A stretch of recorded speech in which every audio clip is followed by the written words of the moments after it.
Welcome back to Fat Packs, guys. In today's video, we're giving you a full product run through: rod, reel, line, weights, hooks, tank testing, you name it, on fishing our Phat Bat on a Neko rig.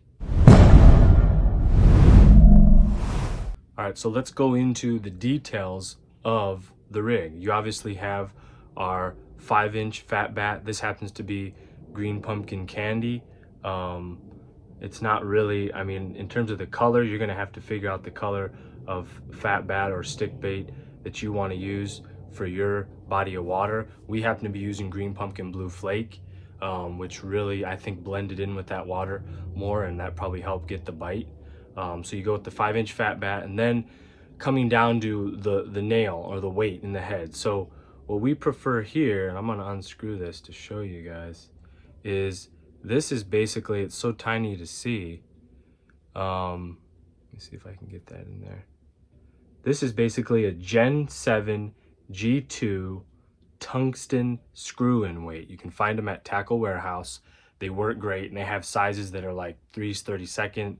Like, they have sizes that go really, really low. And what I started with was this size weight, and you simply take it, you basically take the weight, you don't go into the thin end, so you can see this is the tapered end.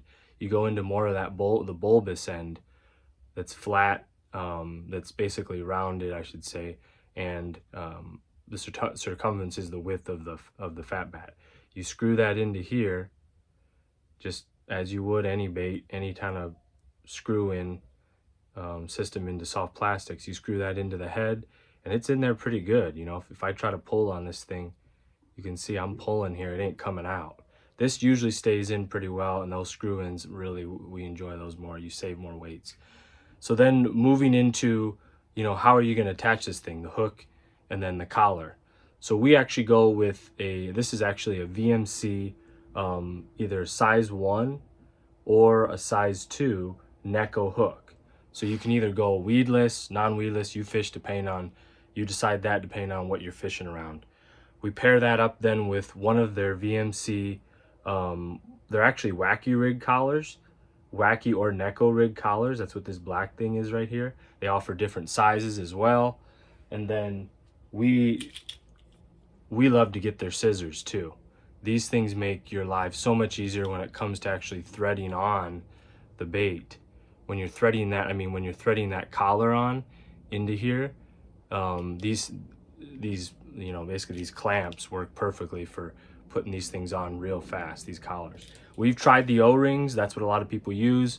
They fall off, you lose your bait real easily. There's all kinds of issues. These, you will still lose them if the fish thrashes enough and moves that head or whatever. Especially when they're out of water, you have that you'll still lose them. You just lose them less, these collars. So that's kind of basically the weight, the collar, and then the hook that'll make this happen.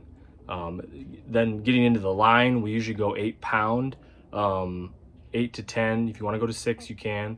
A straight fluoro or braid to fluoro, 12 to fluoro leader. That can be basically the deal on that. And then we throw them on spinning rods. Usually a 7-foot medium with a fast tip is fine. But that braid to fluoro we love doing, is you can get a really long cast on these things. You can chuck them across the lake. And if you just increase the weight in the head, you already have the weight of the Phat Bat right there, right? That weight is substantial enough on its own. When you add the nail in, you can chuck these things, you know, 30-40 yards. And what's cool about that is you can get that long distance cast, and you can work that thing all the way back. So then getting into retrieval, right? So what we do is when this thing lands in the bottom, right? So you cast that thing out, it'll just fall straight down, boom, and it'll just hit the bottom like this. So I'll show all this in the tank test to you guys. It'll hit the bottom like that, right? Try to make that easy for you guys to see. So right as that hits the bottom, okay, it starts to fall over. It'll always fall like this or that or this way. It'll fall over. It's not going to stand up. The Phat Bat is heavily salted, so it will fall. If you want to use this on maybe one of our one of our floating worms or something, it may keep the tail up longer. That's another idea. But particularly for the Phat Bat, it's going to fall over. So what we do is when it falls and you see that line, your line slack out, what you start doing is we basically usually give it like one little pop just to get this thing from that position on the bottom up into that vertical position, right? And then what we do is I just kind of start doing like a pop, pop, pop with the rod. I just go like pop, pop, pop, and it'll just like dance, and then it'll kind of settle, and then you'll kind of like dance it again, pop, pop, pop, and it'll settle. And I just kind of do that retrieve. And the cool thing about it, and it worked really well actually fishing yesterday, even in those bluebird conditions where, you know, no reaction's gonna work, spinner baits, crankbaits, lipless baits, all that stuff, none of that stuff's gonna work. What we ended up doing though is this retrieve, what's cool about it with that weight is that what you get out of it is you can actually fish it fairly fast. Like, because you know it's gonna fall over, you only get about a 1 to 2 second and it falls over. What you can end up doing is you give it those quick retrieval.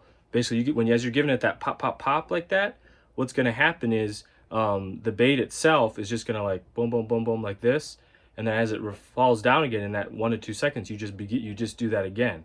And because you're moving it fast, you can actually you can fish this thing fairly quickly. Because one of the biggest downfalls of having to fish bluebird skies finesse conditions is that nobody likes doing that, because when you can't throw anything, you can't throw any reaction, you're just like, it's like you're sitting there doing nothing, you're bored. But you got to fish that way because they're not biting anything except that in that way. So this is a cool option because you kind of get to fish it fast, and you're still kind of meeting that finesse need of bright bluebird, no wind, clear water conditions. And so that kind of gives you the full rundown right there of the Phat Bat on a Neko rig. The other thing we want to talk about with you guys is actual hook placement. This is kind of a debate. Some people like to rig it with the hook down like this, where it's curled around and down. Others actually like to rig it this way here, where you actually have it from the bottom side up. So when a fish is coming at this and he's coming down, say he's coming from this angle, or if he's coming down from this angle, it's kind of debatable. We've had success both ways in terms of hookup percentages, but we kind of lean towards putting it down. This I feel like is a little bit better. We've had I would say it's probably maybe a 10 to 20% increase on your hookup percentage versus rigging it up. And I think it has to do with how the fish comes down on the bait and where that hook is as he's coming down. So just another little tackle tip for you guys in this video.